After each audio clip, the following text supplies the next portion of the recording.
samar pamore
mati mati dipundhut kalih sing gawe urip niku boten napa-napa, Den. Nanging yo kene.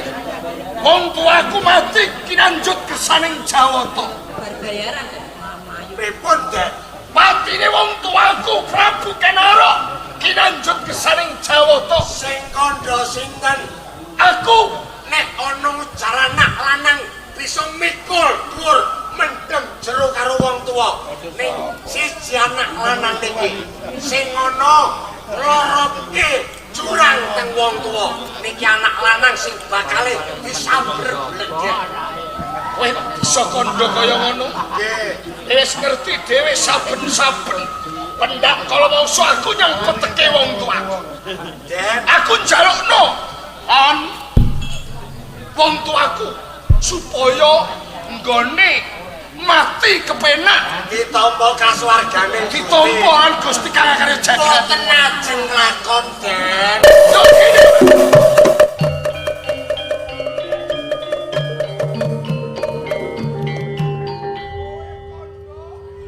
Yen aku ndongake wong tuaku, muga-muga wong tuaku tampa ngasari Gusti Kang Karya Jagat. Yo ora lakone. Yo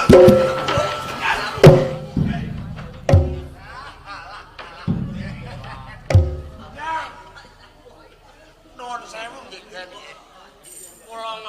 Kula ngomong niki mboten kok angger celometan. Lambe kene kula jeplak ngisor dhuwur niki mboten. Ning dasar nyoto kok, Den.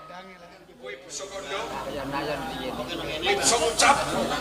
Kowe bisa beberake lakon. Sukmane Kang Rama niki lho, Den. Sampean dongakno, sampean sekar. Sing ana niku mboten tumapak wonten suwarganing Gusti, ning sing ana sukmane ingkang Rama niki bakal tawang-tawang tangis. Yo kene kok bisa. Ndak dongake kok malah tonton nangis. Kenging menapa mboten? Wong arep-arep soapan ya aku disuwargakno anakku. Den, patine Kang Rama niku mboten mati, dipundhut sing gawe urip. Dur patine Mati dipateni wong, Den. dipateni liyan.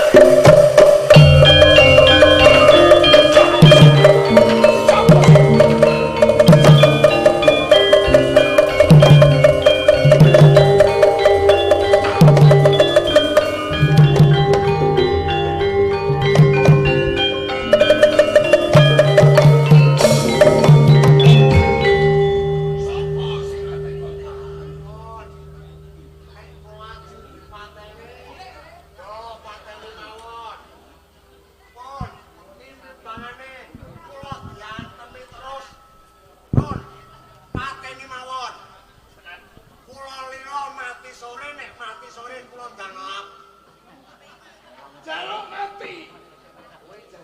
Nggih, pun pateni. Tetep tak pateni. Ning nuwun sewu.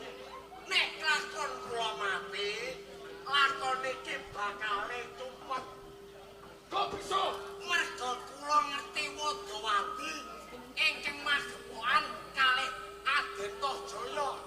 Kok pateni. Undang dijres. Ben lakon niki contoh ora ana sing duduhke Wadawati niki tumrap sedane Kang Rama. Go. Sing ndang dijres ora. Walut Dalem aku sih duwe pangapura karo kowe. Mergo aku isih kepengin ngerti. Marang Wadawati sing kok gembol. Ayo. Yen pancen kowe ngerti Wadawati sambung rapet kelawan panjenenganku, ayo. Saiki kowe bloko wae. kula tak ndokone ngambekane ditata. Mengke gak tangane serawean ngantem rai kula melih. Go Pinara, kula tak crita niki mboten sida dipateni. Ora. Ngoten lho. Pinara, kula tak kok Wadawati niki. Kalih kula peteki. Den, Rama Seda niku enten sing mateni, Ana sing pengen mateni. ngerti sinten sing mateni, Den? Aku pengen ngerti. Sopo sing mateni niku jenenge Demang Bathil. Demang Bathil sing mateni Kang Rama. Lho lah, boten tinemu nalar to, Den? Demang Bathil kok wani mateni wong tuaku Prabu Kenaro. Mung sak pangkat jurudang, nggih to? Pangkate mung jundang. Pira ono tinane? Anane Demang Bathil wani mateni Kang Kadang. Mateni Rama dalem Kenaro. Demang Bathil niku enten sing ngokon, Den. Sopo sing akon? Sopo sing akon? Sopo nggih pinarak to. Kula aku duduke sing akon Demang Bathil mateni wong tuaku sopo? nggih sing ngokon Demang Bathil niku boten wonten sanes nggih Kang Raka Prabu Anusapati, Den.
Aja pisan-pisan nyebut lan ngambali meneh Kang Mas Anusapati. Kang Mas, Den. Iya, Jenengan muwuh Anusapati Kang Mas, Den. Kang Masku sedulurku tuwa Kang Mas Anusapati. Sing kandha sinten? Aku. Wong nek disawang niku sirahe nggih gedhi-gedhine kok do bento-bento. Kowe kok kondo kok anggap aku bento? Nyatane gampang diapusi Nek. Sing ngapusi sapa? Sing ngapusi ya Anusapati. Ya kene Kang Mas Anusapati kok ngapusi lawan Tojaya mergo Tojaya kuwi kadange. Den, tenanipun jenengan kalih Anusapati niku mboten enten sambung rapete napa-napa. Wong liya braya. Iya. Lho lak tenan.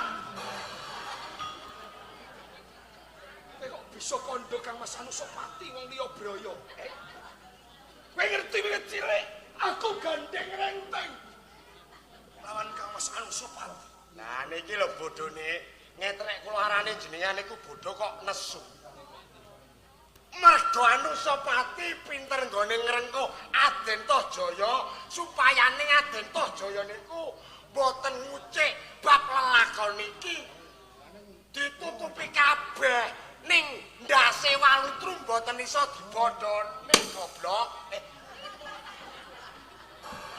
Nek ngono kowe ngerti lembarane sejarah menyang ing kraton Singosari dok nalika suwon. Kula niku ngerti kabeh, ning kula niku sok bento, kula sok bodho.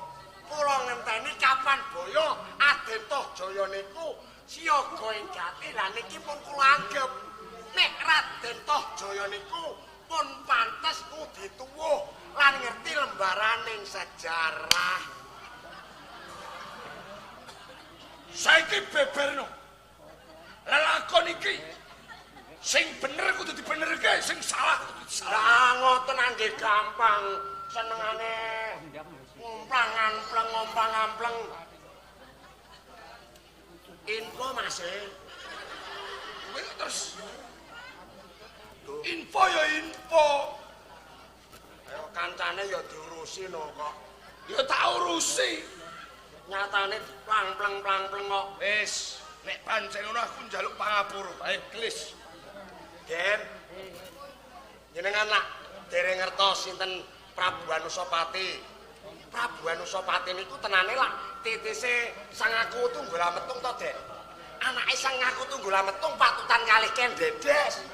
Kang Mas Anusapati putrane Sang Aku Tunggul Ametung patutan lawan Ken Dedes. Nggih. Nek Tojaya. Lah, nek Tojaya niku titis ipun Ken Arok patutan kalih Ibu Ken Umang. Yen kaya ngono Kang Mas Anusapati ku dudu sedulurku. Dudu den ampun diting-diting nek ana bledhek kok sok. Rumangsaku wiwit cilik nganti aku akhir dewasa. Kang Mas Anusapati kuwi Kang Masku. Sedulurku tuwa. Mula nganti tegel Kang Raka niku mateni kalih Kang Rama. Kang Mas Anusapati mateni Prabu Kenaro wong tuwaku.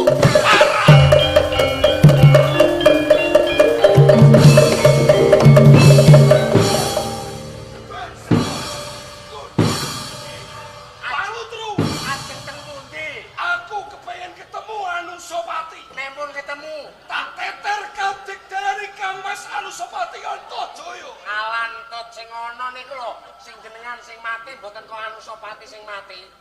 Sopo sing mati? Jenengan. Wong kowe sakioke yen aku tanding lawan Kang Mas Anusapati. Pun pinara.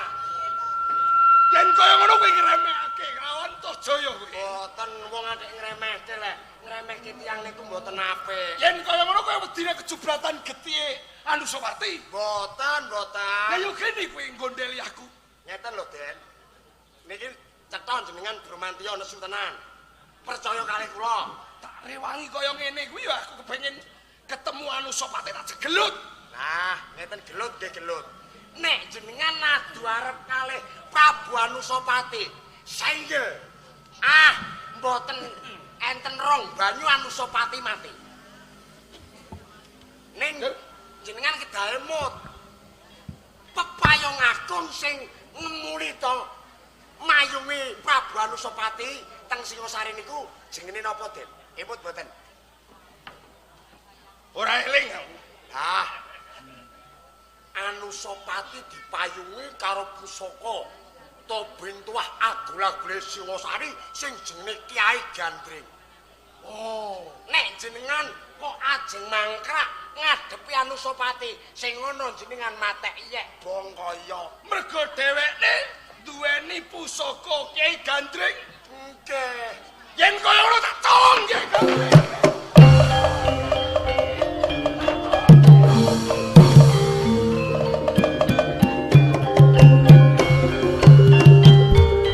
Kowe kuwi nduduhke aku arep mangket kok gondeli. Kowe ku piye letro walu. Aku dhewe bingung. Bingung musuh sembrono. Jebule ya kesel tenan ya. Ora kesel bayaran 200 diagile iki. Mosok 200. Kowe kuwi anggere marane ngomahku tren-tren ususe ngono. Wong tanggapan tenan jare tren Kang tren. Nek kandha aku malah ra ngono. Nek kandha aku jare ayo padha ngramekno anakku ulang tahun ngono. Beda-beda. Wis, walu turu. Angger dedek dhuwur ora dhuwur ndik ra ndik metekel sak ngono wae. Iku jenenge dedek luwak. Awu ta ora? Nganggo awu ta ora? Ya nek awu ning nggonku kono ki angger ana luwak mesti ana awune dadi luwak awu. Tegese dedek luwak kuwi awake dawa sikile ndek iku dedek luwak. Kowe ro dagelan bebek iku dedek luwak. Ono anake wis mati engko nek nangis lho kok. Oh gak apa-apa iku balahku. Ngene Tojaya. Piye? Anu Den Tojaya. Nek jenengan umpama kok arep nyalirani nyolong Kyai Gandring niku kok mboten kondang. Wis sini-sini. Kok bisa? Nalendra kok dadi bajingan iki, Dek. Nek aku ora nyalirani pribadi nggonku duweni Kyai Gandring njur sapa? Yo pancene kudu dicolong ning ampun jenengan piyambak ingkang jumangkah to, Dek. Nek ora aku dhewe sing nyolong njur sapa sing nyolong sing wani menyang Titise Kenarok niku mboten ngemongaken Aden Tojaya. Jenengan duwe dulur Toh Pati, ya wis dewasa. pun ditimbali diceritani lakon iki mengko piye tanggap sasmitane. Kowe teko. Kadangku timbalano. Nggih, saniki. Saiki.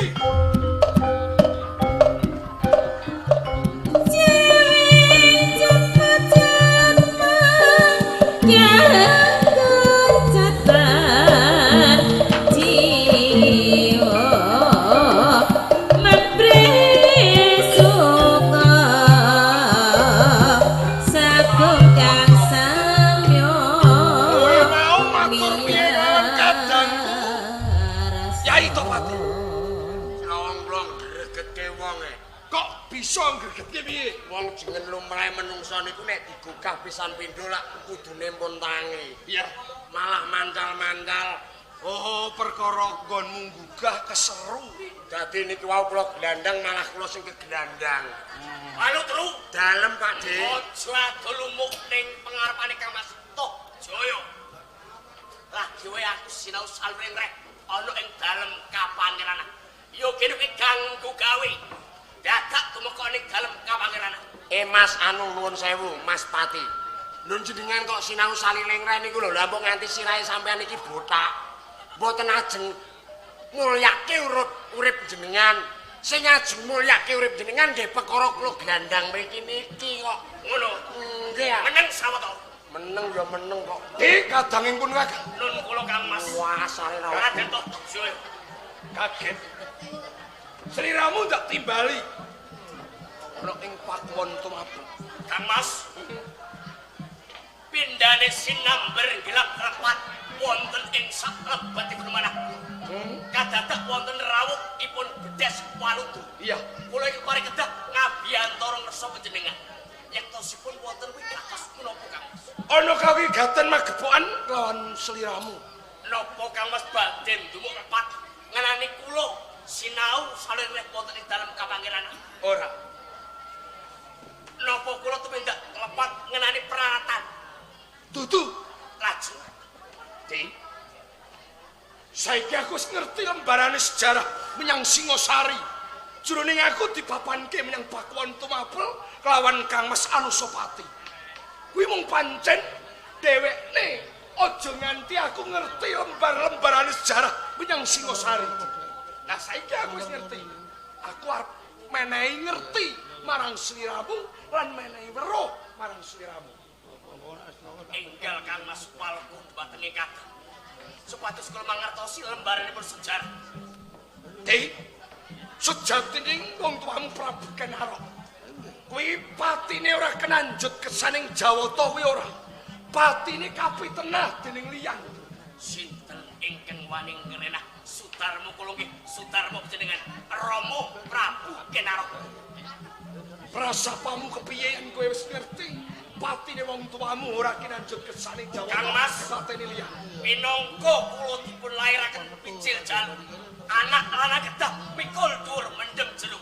Asmanipun tiyang semu. Kula badhe mbalesaken. Betul. Betul niku. Jos. Cocok. Cocok. Matok. Di Nggih. wong tuamu dipateni dening Kang Mas Anusapati. Kang Mas Anusapati. Iya.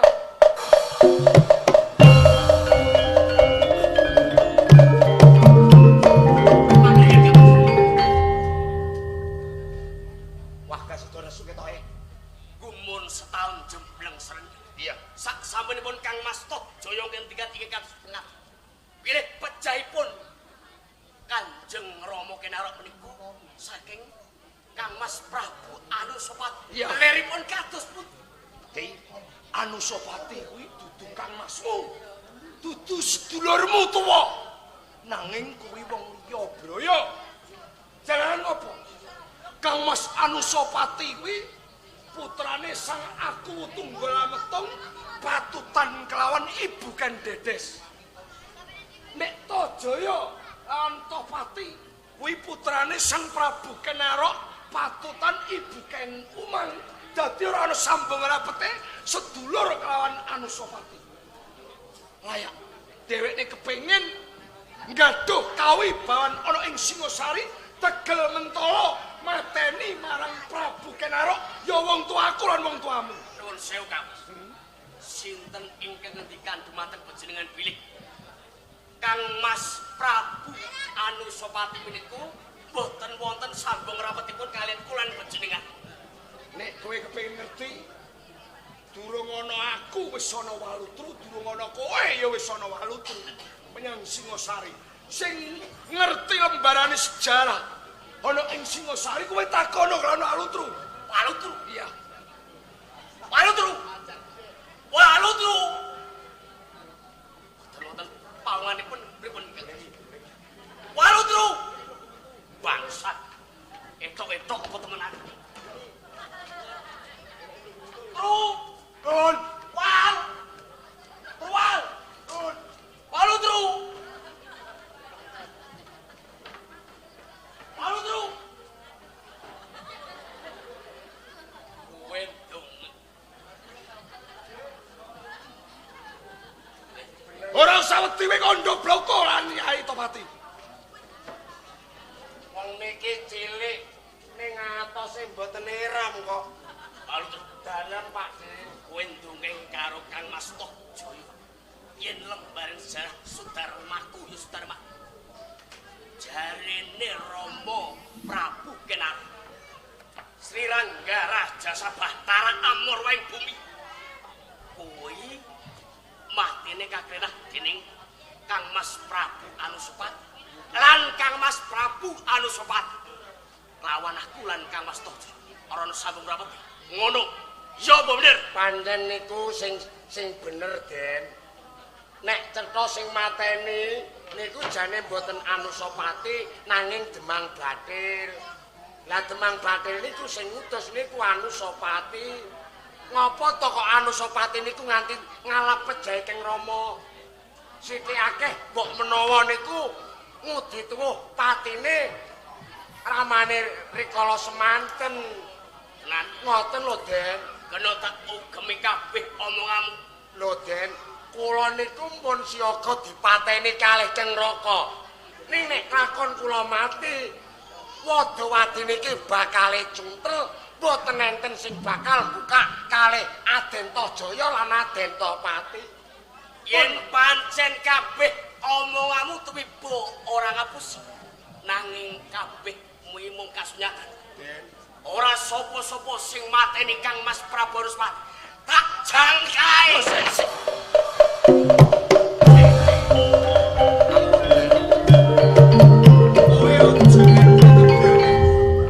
Wen pancen arep ngadepi Kang Mas Anusapati. Tangeh nganggo gendong lamun kowe bisa mateni Kang Mas Anusapati. Kang Mas, nadyan kula pejah saking astanipun Prabu Anusapati. Kula lilo awit menawa kula kepengin balasake bab pecahipun Kanjeng Rama Prabu Kenar. Aku percaya lawan sliramu di mergo kowe wiwit cilik digedhekake lawan Sang Prabu Kenarok.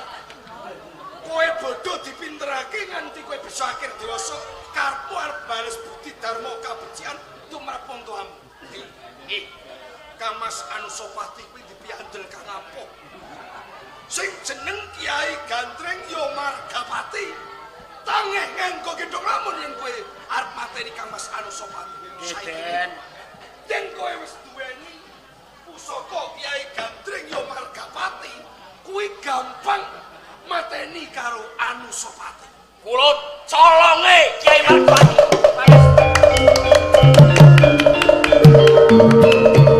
Den. Niki enten melih pawarta, sing pawarta niki bakal nyenengke penggalihipun Aden Tohjaya. Kok bisa? Kok bisa? Kula ngertos denan jan rai kula niki pun rusak kabeh niki jane asline niki pun kula gawe-gawe kok. Ning tenane kula niki wong pinter. Aku percaya. Kula niku iso maca batine Aden Tohjaya. Batinku piye? Jane batine jenengan iki putih, suci, bersih, wong sabar, sabare wong. Kula eling kok, Den, nalika jenengan mboyongi bocah desa. Ya nggih, mboten. Sing jenenge anggere ini jenengan boyong teng kutha gedhe jenengan dandani bareng ketok ayu dipek karo Anusapati jenengan kecelik nah mila ngantos sak mangke janipun wayahe rabi jenengan boten purun palakrama medha kapedha tresna nggih boten lah niki kowe kok ngerti niki Den siji gawe loro gawe jare ana enen-enen ora kenek prawane randane matine Anusapati randane anggrene jenengan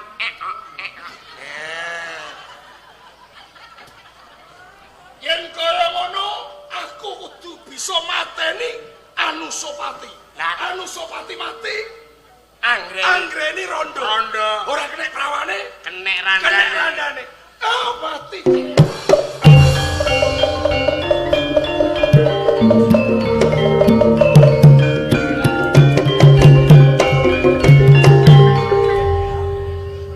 mangsane sing oleh dhuwit iki adu pitik tok adu pitik lho paling oleh menang pol gedhe 5 juta 10 juta ning nek aku ngedu wong iki mengko do bentak sirah dulur do dulur mesti do matek yek bongaya oleh-oleh ora dhuwit nanging negaraku tercinta komplange negara aku dadi bupati yalah kasemen tak tuku sandok-ndoke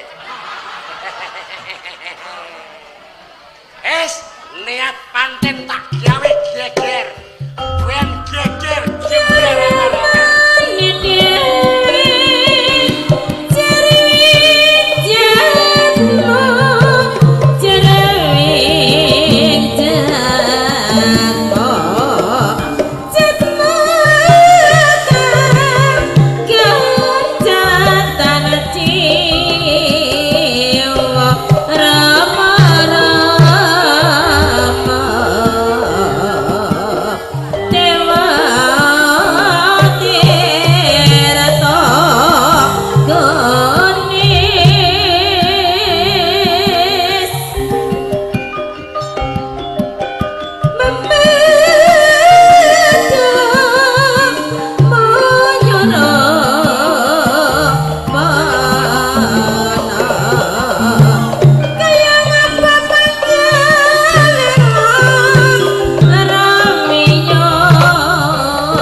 saka Singosari. Nggih, Malah padha turu kepi. wah. Yen perkawis Bintwah Praja menika sampeyan pun kuwatos. Pun aman. Kaya tiwas kebenaran kaya ngono. Mentas wae aku tinimbal ngersa dalem Kamas Anuswapat. Kang supaya mundhut anane pusaka Margapat. Coba saiki pundhut. Oke, tak kene jauh.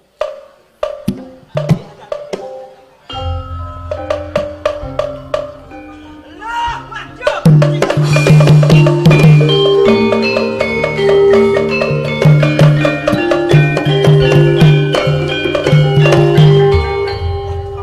Lemuan Jauh dalem timbalan.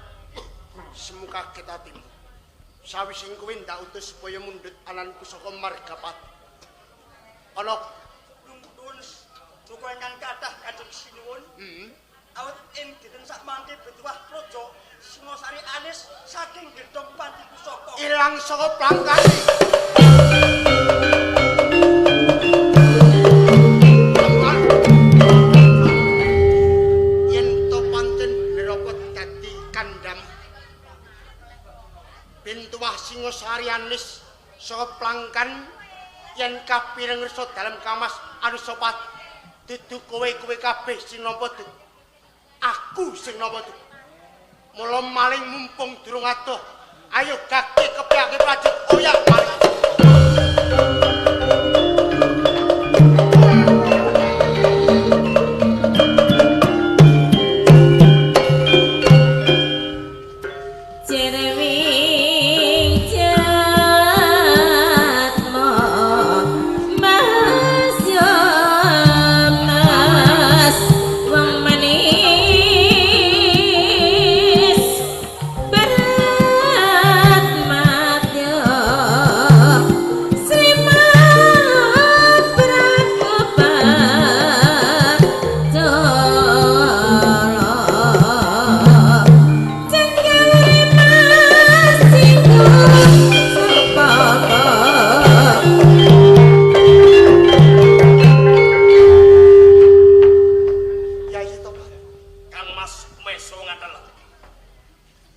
Sliramu tedhak ning tapel wates ing Singosari mentas tindak sono. Katemben kemawon kula lumarat wonten ing plangkan pusaka. Apa karep? Nganti sliramu tedhak ning plangkan ing Singosari. Kepengin handar beni Kiai Margapati ki Kiai Gandrik. Yen ngono sing nyolong pusaka Margapati kowe aja. Boten kula silai. Menika